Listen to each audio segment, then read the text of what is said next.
Top Boy was the depiction of Black London through a white man's eyes. Like, that is not a black show. I have actually sworn off dating apps. It's not happening. So if my husband is listening to this, hello, hi. Hinge, absolutely not. Bumble, absolutely not. Even the Christian ones, absolutely not. You say black people are not a monolith, and then when black people turn around and have a different opinion to the majority, they're called coconut. So I don't agree with the term. Good afternoon, good evening, good morning, maybe. Salutations, kind greetings. Welcome back to It's That Deep, the podcast. My name is Feyisara. I am your host, and this is a podcast where everything is that deep.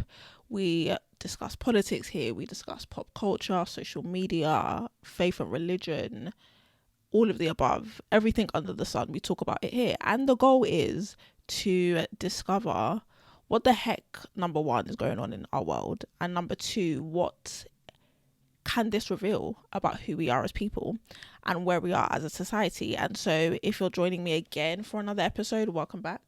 Thanks for rocking with me. Thanks for returning. And if you are new here, welcome. I do think we have a good, not even just good, let me just take it. I think we have an excellent episode in store for you this week. I was writing the script for this week, all my pointers, and I was like, we gonna have a good time. We finna have a good time. So get comfortable. I don't know if you are watching on YouTube or listening to me on Spotify, but right now I'm surrounded by blankets and a cushion, and it's just like, you know, I mean, it's actually Bridgerton Day. So Bridgerton season 3 has just come out. You just want to be cozy and just cocooned, and so that's the energy I'm channeling right now, and I'm channeling that over to you wherever you're listening or watching me.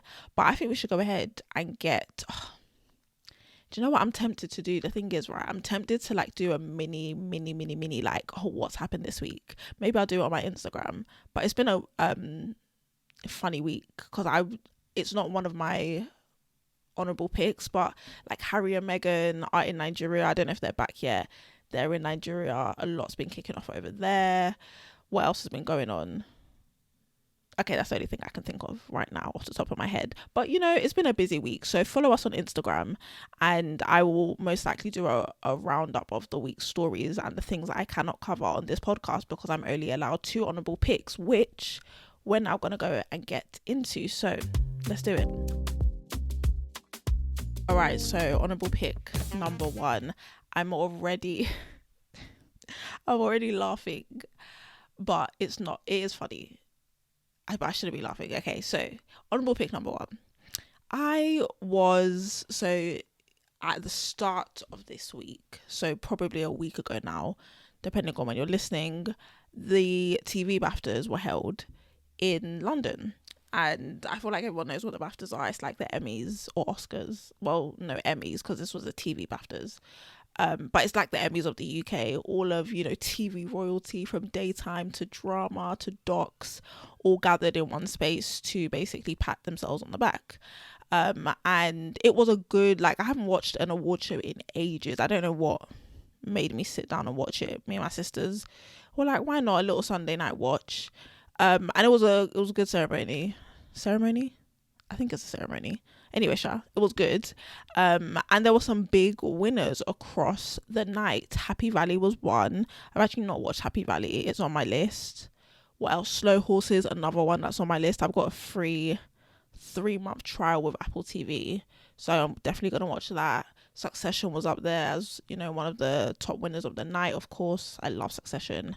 And Top Boy was also a massive winner. So Jasmine Jobson, who plays, I don't know why the name has just escaped me, but she's like the only female lead, or was the only female lead in Top Boy, and she won for Best Supporting Actress. And then we get to the end of the night, and what is, you know, a really big deal is that Top Boy wins Best Drama. Like, that's a really big deal. Like, Top Boy was up against, like I said, Happy Valley, Slow Horses, and a 4th show. And these are big shows, big shows, and they're not black shows, which I guess Top Boy being a black show is up for debate. But these are big shows, and Top Boy beat all of them out to win Best Drama at the BAFTAs. And it was a massive, celebratory moment. You could see all the black people in the room were like, oh my gosh, wow, amazing. And little old me couldn't help but notice that there was one person that was not celebrating. So, like, for me, when I think of Top Boy, and like I said, I actually have not watched Top Boy probably since Summer House. I most definitely didn't watch the last season. But when I think about Top Boy, I think about Kano and I think about Ashley Walters. Ashley Walters was not present, and Kano, guys, I promise you, when they panned the camera to Kano, I said, somebody must have died last night. I said, something must be going on, because he looked so upset and so vexed and so angry not only the entire night, but in a moment where he should be obviously celebrating the win of Top Boy as Best Drama at the BAFTAs. He looked so angry. It was really awkward. It was really uncomfortable. And I just remember looking to my sister, I was like, what is happening? Why is he upset? Like, he didn't get up to accept the award. He hugged only his wife. And like, so the other people, so the show's producer and like creator and writer and stars were sat behind him. They all like dapped him up on the shoulder. He didn't really respond to any of that. And they all just sort of walked past him to go and get the award, assuming that he would go up with them. He did not. He did nothing of the sort. He stayed in his seat and watched the acceptance speech like everybody else, as if he wasn't part of this show. And I just thought it was so interesting. I was like, again, haven't watched Top Boy. So I asked my sister, like, why did he not? My sister's a massive Grime head, but also she watched the last season of Top Boy. So I was like, why did he not get up? Is everything okay at home?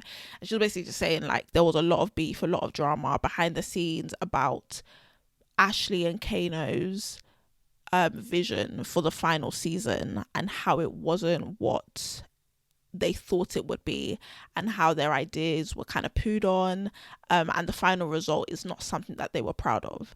And I just thought that's really interesting, that in an award show where everything is sort of about appearance and face, or saving face, and presenting yourself as a particular way, he would be so real in that moment and be like, I'm not getting up to celebrate that, because I'm not proud of the work that you all have said has just won Best Drama. I think there's something really real in that.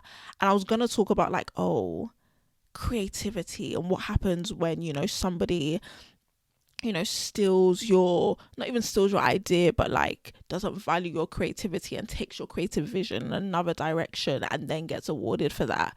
But honestly, my main takeaway from this is like, we need more people like Kano. We need more people who are gonna be real and be like, bro, I'm not getting up. I'm not thanking anybody for an award I don't want, for a project I wasn't happy with. We need more people who are not gonna do the poker face thing and be like, oh, thank you, when internally they're combusting, because it's like, this was a piece of rubbish and we shouldn't be awarded for it. I was like, okay.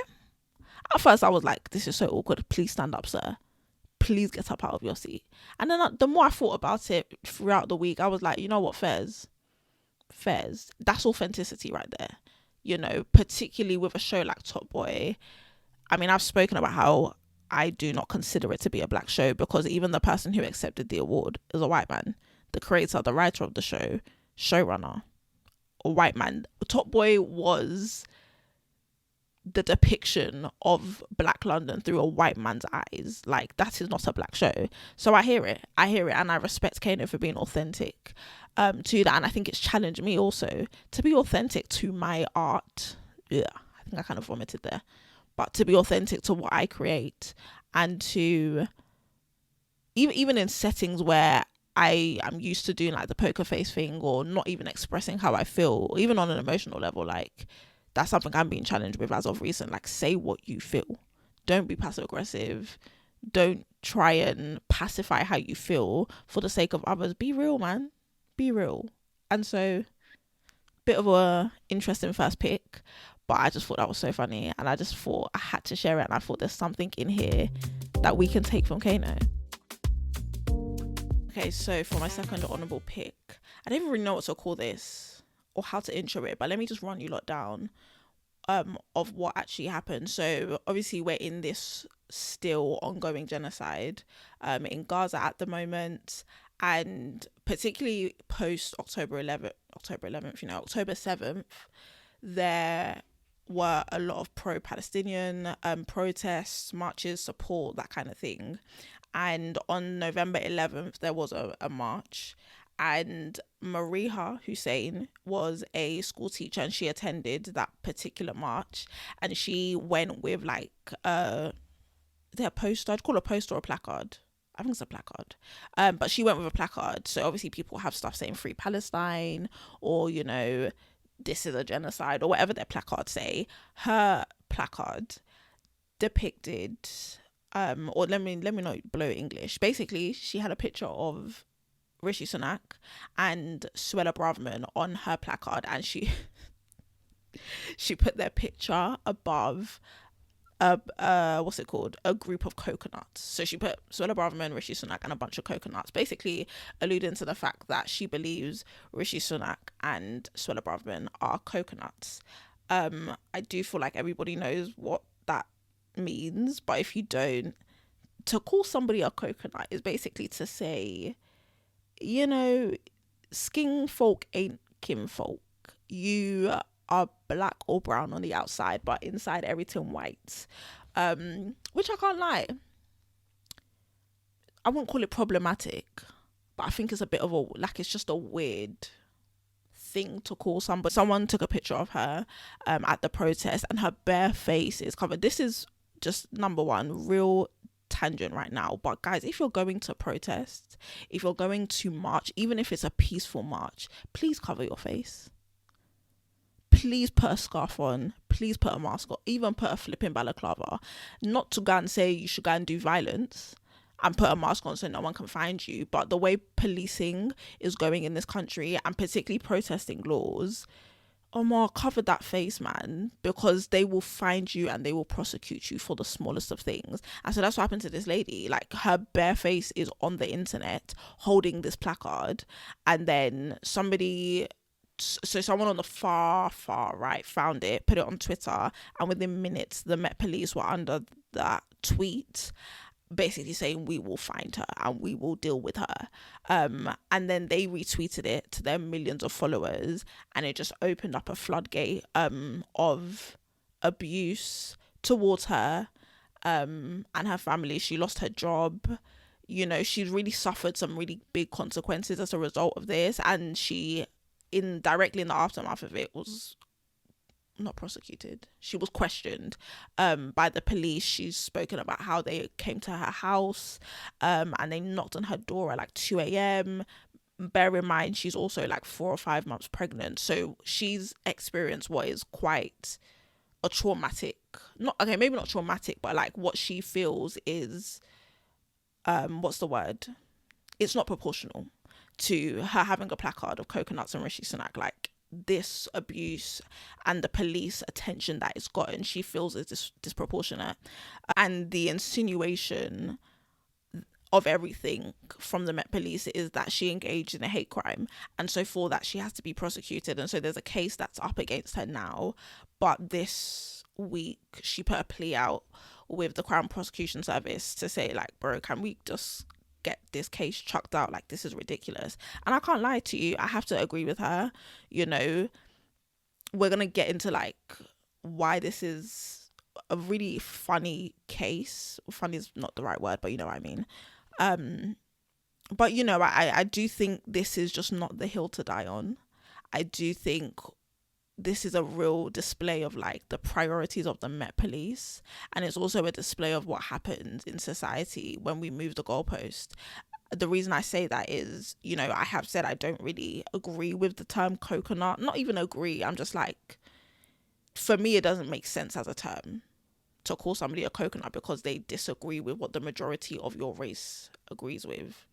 Maybe call them something else. Coconut, it's the insinuation that like all black people have to think the same, because we say black people are a monolith, but she's not black, she's Asian to be fair, but like we say in my context, black people are not a monolith, and then when black people turn around and have a different opinion to the majority, they're called coconut. So I don't agree with the term, but I wouldn't put it or classify it as a hate crime or as a slur.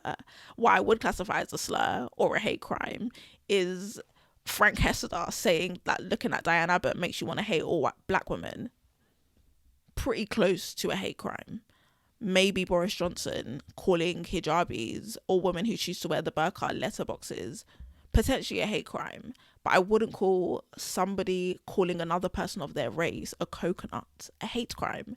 The thing that they're calling criminal in this case, in other cases they've called freedom of speech. So for me, it's just mad to think that these are the people who are supposed to execute justice, because one day they can literally turn around and say, you know, calling someone queer is a hate crime, and then we all have to abide by that line of reasoning. Like, that's very dystopian to think that there's a handful of people who determine what is offensive and what isn't, and we have to live our lives in accordance to what they think. I think that's really strange. And I also think there's something in here about, you know, this spectrum of criminality. Like I said it before, I don't agree with the term. I don't think it's criminal.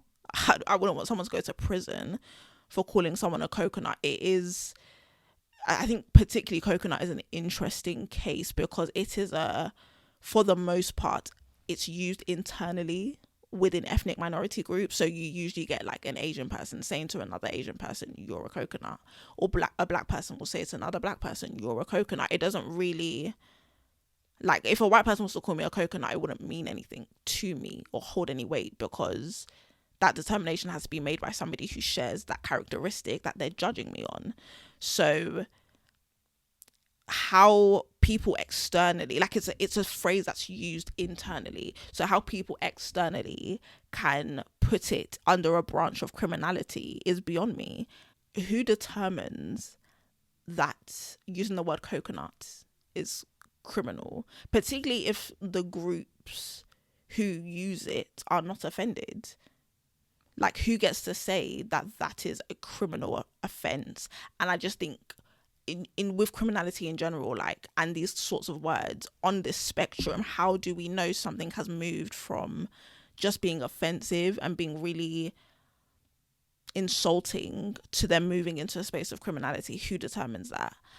That's why I think the whole thing is laughable, this whole case. Like, it should be thrown out in a hot second, because what one person considers offensive, another doesn't. And we also have to think about, does offense, or should offense automatically lead to criminality or prosecution? If that was the case, everyone would be in prison, because everyone's offended somebody at some point in time.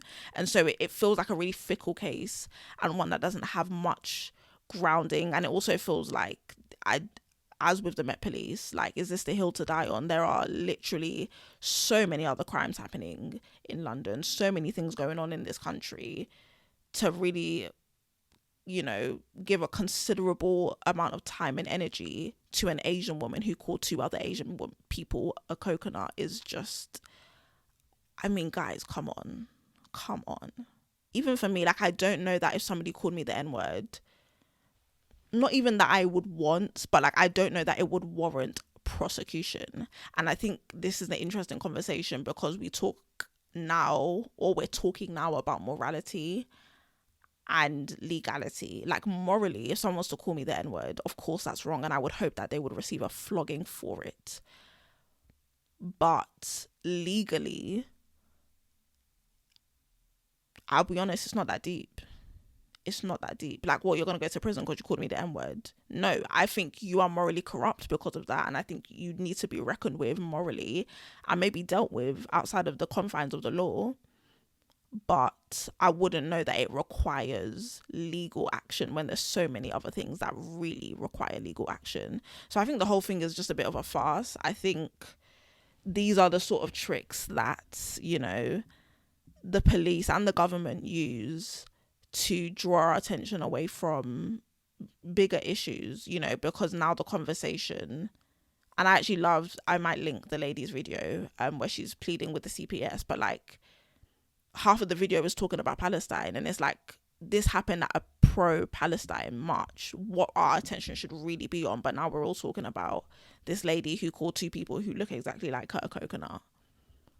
I just think, guys, we just have so many bigger things to focus on. So yeah, that was an interesting case that I've been reading up on. It will be interesting to see if they drop the case, because I think so many people are so divided on this particular story. Like, some people are like, yes, she's a racist, and others are like, bro, coconut, really? So we'll see how it all unfolds.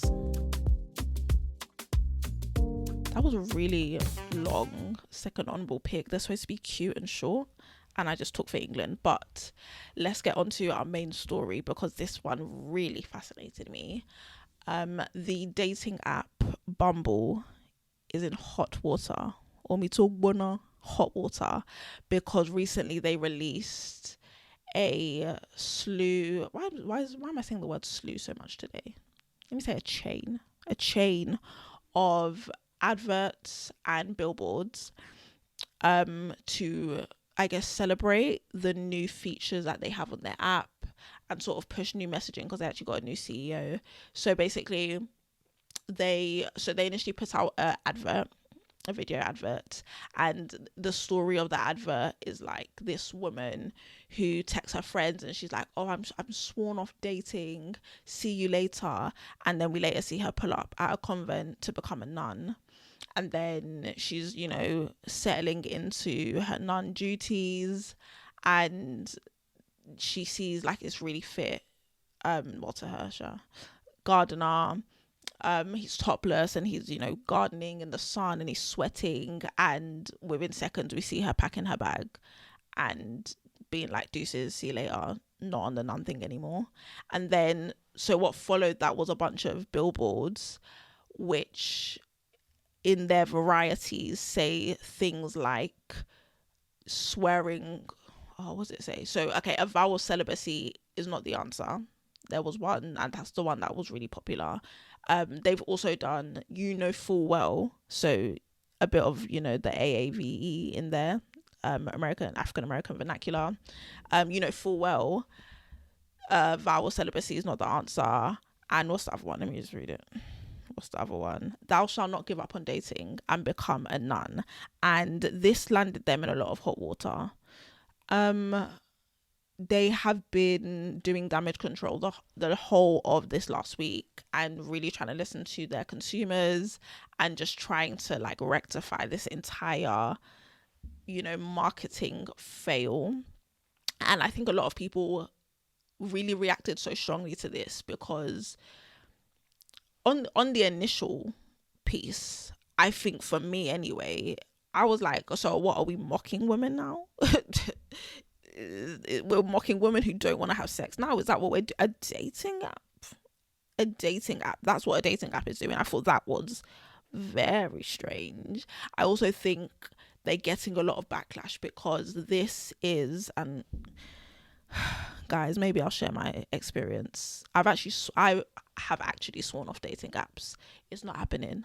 So if my husband is listening to this, hello, hi. Hinge, absolutely not. Bumble, absolutely not. Even the Christian ones, absolutely not. But Bumble in particular have always presented themselves as like the pro-woman dating app. And so this has changed now with their new features, but previously on Bumble the woman had to make the first move because it's about women empowerment and like strength and giving women autonomy, right? So, and back when I was using Bumble, that's what you had to do. So someone would swipe you, and if you swiped back, you had to be the woman had to be the first person to start the conversation, or the conversation doesn't happen.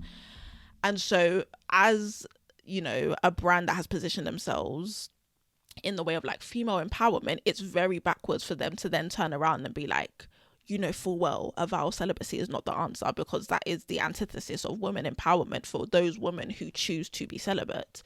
So it was, for me, those two things. Like, first of all, we mocking religious, because it was the context of a convent, right, of nuns. So are we mocking, you know, Christian women, Muslim women, women of faith who choose to keep themselves for marriage?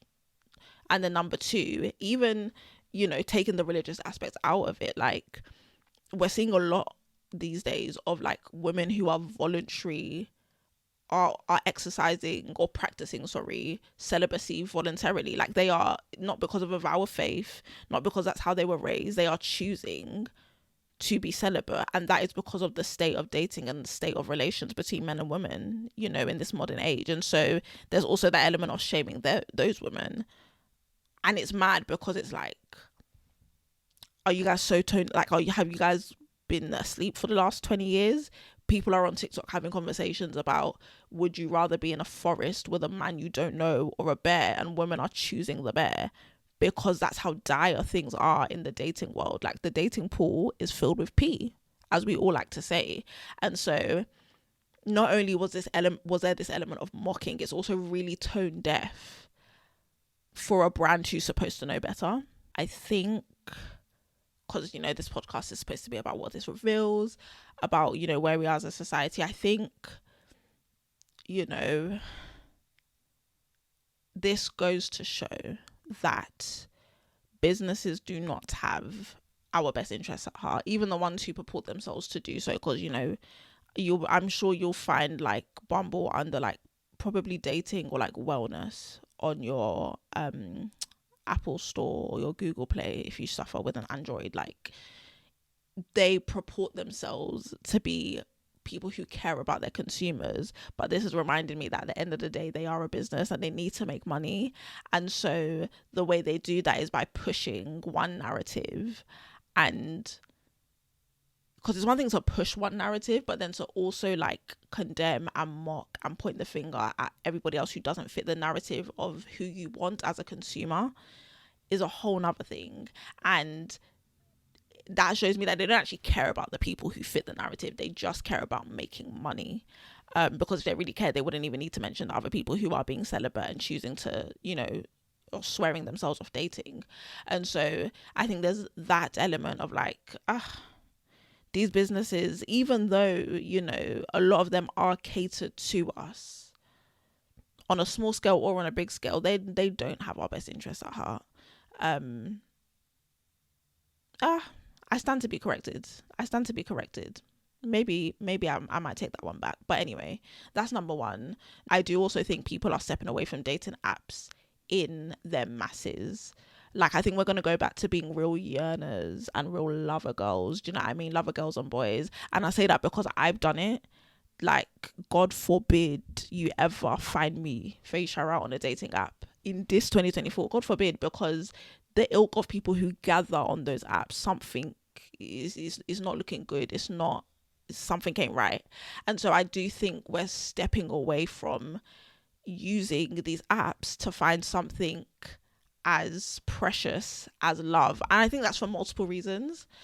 You know, I think women in particular are in this decentering men phase, where they're not, you know, I had a really good conversation with my friend the other day who was saying like dating apps really push hookup culture, and they really prioritize, and you don't think about it until you're in it, but they really prioritize this hookup culture where it's like you're just seen as a profile, as somebody that somebody could get with, and then you either have sex with the person or you don't, and you move on. And in a phase where like women are saying, no, I'm decentering men, I'm not just a piece of meat, and I don't live for the male gaze anymore, dating apps don't come into that equation, because dating apps feed the very thing that they're trying to avoid. And so I think that's one reason. You know, I also think on a really practical level, and I've also thought about this when I was using those godforsaken apps, is like there's a real danger element to this. Like, again, I speak about the forest and the bear situation that was going around on TikTok, but like it's very real that you can meet someone on a dating app and they could really harm you. It's a really real fear that a lot of women have. So that's on a really practical level why people are stepping away from love. I also think there's something here about like, can they be trusted? Can they really be trusted? I don't know, you know, like technology, AI, we see how they were using AI to tell us Kate Middleton wasn't sick or whatever. Like, can we really trust science and technology to create something as precious and as authentic and, you know, as special as love? And I know there are, you know, plenty of case studies where it works, but there's also plenty of case studies where it does not work. And for me anyway, I'm scared of AI. Hello. I'm scared of that thing. And so why on earth I would trust technology to match me with somebody they think is right for me based on what I have said. And even the element of the fact that, like, what I said on my profile a week ago, I have evolved from that. So maybe what I want is also not different. So how does science move with that? And how does this technology move with that? Also something to think about. And so I don't think I can ever trust technology to find me a partner. Like, I think that's weird. Like, yeah, because love is not a scientific thing. It's not a technological thing. It's not man-made. So how it can be constructed and sold is effectively selling. Like, that's mad. Is that not mad? Selling love as a product, that's weird. So I think those are, you know, some of my thoughts about this whole Bumble thing. They're eating their words now, because they have been, I mean, there are endless TikToks commentating on this, endless articles I was rifling through. But I do really think the tides of dating are changing. I'm seeing people saying it's the running clubs now that you need to be attending to find your husband. You know, it's third spaces, it's basically get offline, you know, to find your partner. And I hear it. Go back to in-person connection. Go back to, let me see you, I see you, see me, I see you. We hear off all of this, like, technology, Hinge, or just forget all of that. So yeah, I know what I'm personally doing in my life, in the dating phase, to avoid crazies, and to avoid also being shamed by the likes of Bumble for the decision and life choices I make. But it'll be interesting to know what you guys are doing. It's an ever ongoing conversation because of the age that I'm at, and a lot of my friends are in multiple stages. Many of us are single. So yeah, it's really, really interesting conversation. Really interesting. But yeah, Bumble fumbled. I thought that was TikTok. That was not original, but Bumble fumbled. So yeah, that's our main story. I thought it was going to be short, and I was like, oh, let me make that the second on-board pick. But anyway, it's worked out the way it has. Let me know what you guys are thinking about this episode. What are your thoughts on dating? Is the pool filled with piss? Is it really? I know the answer, but you know. What else did we talk about? Is calling someone a coconut a crime? Is it criminal to do that? And was Kano just bad mind to just not get up at the BAFTAs? Should he have just, like, firmed it and put on his poker face, and code switch a little bit? But yeah, that's going to be the end of the episode. Really juicy one, lots to think about. I hope you enjoyed listening or watching. Thank you so much for joining me. I've really enjoyed this episode, actually. Yeah, make sure to follow us on Instagram, subscribe on YouTube if you're watching on YouTube. Even if you're not, give us a cheeky subscribe. Follow us on Spotify and give us a rating. And you can connect with me as always on social media. All of my information will be in the show notes or the description box. But yeah, I've had a great time. So I will see you next week for another set of stories. Until then, take care.